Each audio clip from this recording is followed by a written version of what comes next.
देखिए बच्चों, आपकी जो पाइथागोरस थ्योरम है, पाइथागोरस थ्योरम से पहले आपको एक थ्योरम 6.7 करनी है। थ्योरम 6.7 जो है वो कह रही है कि if a perpendicular is drawn from the vertex of right angle of a right triangle to the hypotenuse, then the triangle on both side of the triangle perpendicular similar to the whole triangle and to each other. Simple सी बात कह रहा है कि अगर आपके पास कोई ऐसा ट्रायंगल है जिसमें ये हमारा क्या है, वर्टेक्स, और ये वर्टेक्स जो है वो राइट एंगल है। ठीक है, ये जैसे मैंने ये ए ले लिया और ये बी ले लिया है, ठीक है, और ये सी ले लिया है, तो ये जो बी है, जो परपेंडिक बी है, वर्टेक्स है, ठीक है, और राइट एंगल पर है, लिखा है ना वर्टेक्स ऑफ राइट एंगल, तो ये राइट एंगल पर है। और राइट एंगल जो है हाइपोटेन्यूज पर अगर एक परपेंडिकुलर ड्रॉ करता है, ठीक है ना, अगर परपेंडिकुलर ड्रॉ किया जाता है तो आप देख रहे हैं यहाँ पे दो ट्रायंगल बन रहे हैं छोटे छोटे से, एक ए बी डी देख रहे हो और एक डी बी सी या बी डी सी, जो मर्जी बोल लो। तो ये छोटे छोटे ट्रायंगल जो हैं ये आपस में भी सिमिलर होंगे, ये पूरे ट्रायंगल के भी सिमिलर होंगे। इसका बहुत यूज़ है पाइथागोरस में। ठीक है, तो अब आइए चलिए हम थ्योरम समझते हैं। थ्योरम 6.8 कह रही है हमें कि आपके पास एक राइट ट्रायंगल है, इस राइट ट्रायंगल के अंदर the square of hypotenuse is equal to the sum of squares of other two side। एक राइट एंगल ट्रायंगल दिख रहा है आपको फिगर में, ए बी सी के अंदर ये जो B है इट इज़ परपेंडिकुलर, लिखा है ना राइट एंगल एट B। आपको प्रूव करना है स्क्वायर ऑफ हाइपोटेन्यूज, तो राइट एंगल के सामने हाइपोटेन्यूज होता है, तो AC इज़ द हाइपोटेन्यूज। किसी को अब यहाँ पर बाकी जो दो बचे हैं इसमें किसी को भी P ले लो और किसी को भी B ले लो, क्योंकि हमें यहाँ पर एक्यूट एंगल कंसिडर नहीं करना है। ठीक है, तो AC का स्क्वायर, हाइपोटेन्यूज इज AC, तो AC का हमें प्रूव करना है, AC का square is equal to AB square plus BC square. आपको इसका जो ऊपर का पाइथागोरस थ्योरम का जो स्टेटमेंट है वो भी लर्न करना होता है।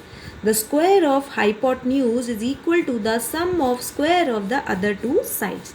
स्क्वायर ज़रूर लिखना है, तो यानी कि आप देख रहे हैं AC का square is equals to AB square plus BC square. ठीक है, तो हमने यहाँ पर एक कंस्ट्रक्शन की है कि BD जो है, आप देख रहे हो B से मैंने D पर AC पर एक परपेंडिकुलर ड्रॉ किया है। ठीक है, उसके बाद मैंने लिखा नाउ बाय थ्योरम 6.7। अब मैंने इसका यूज़ डायरेक्ट कर लिया, आप लोग भी डायरेक्ट यूज़ कर सकते हैं। बहुत जगहों पर आपको प्रूव करके दिया है कि आप प्रूव करके दिखा रहे हैं कि जो ADB है वो सिमिलर है ABC के। अभी मैंने आपको जब थ्योरम 6.7 यहाँ समझाई थी उसमें आपको बताया था कि ये बाय थ्योरम है, तो आप यहाँ पर बाय थ्योरम भी लिख सकते हैं और या उस थ्योरम का स्टेटमेंट लिखेंगे कि वी नो दैट कि if a perpendicular is drawn from B, तुम डायरेक्ट ऐसे लिखना, if a perpendicular is drawn from B to AC then the triangle formed are perpendicular to whole triangle. ठीक है, बस ये दो लाइनें लिख के आप ये डायरेक्ट यूज़ कर सकते हैं। अब अगर ट्राइंगल सिमिलर होते हैं तो आपका ये जो रेशोज़ हैं, साइड्स हैं, ये भी आपस में प्रोपोर्शनल होते हैं। तो मैंने लिया देखो AD और यहाँ पे लिया AB। आपको ये बहुत ध्यान रखना है कि आपको यहाँ ADB ही लिखना है और ABC ही लिखना है। अगर आपने उल्टा सीधा लिख दिया, ADB की जगह ABD लिख दिया तो गलत हो जाएगा।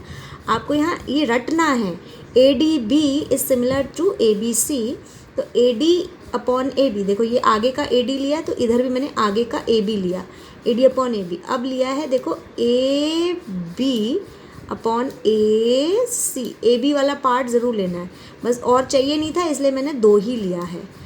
इस अब ये प्रोपोर्शनल है, इक्वल है, तो मैंने क्रॉस मल्टीप्लाई कर दिया, क्रॉस मल्टीप्लाई कर दिया तो AD into AC is equals to AB का स्क्वायर।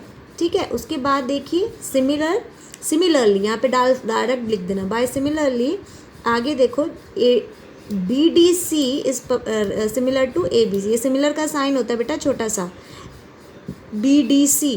तो अब मैंने देखो अब पीछे वाला लिया, पहले आगे वाला लिया था ना ऊपर, अब पीछे वाला लिया, DC या CD एक ही बात है, DC, इधर भी पीछे वाला ही लूँगी BC।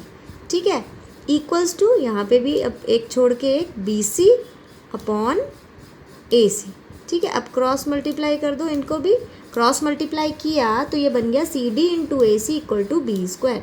ये था हमारा 1, इसको हमने 1 माना, इसको हमने 2 माना, इन दोनों को हमने ऐड कर दिया। राइट में राइट ऐड करो, लेफ्ट में लेफ्ट ऐड करो। तो यहाँ पे हमने देखो AD इंटू AC में प्लस किया CD इंटू AC, और लेफ्ट में था मेरा AB का स्क्वायर प्लस BC का स्क्वायर।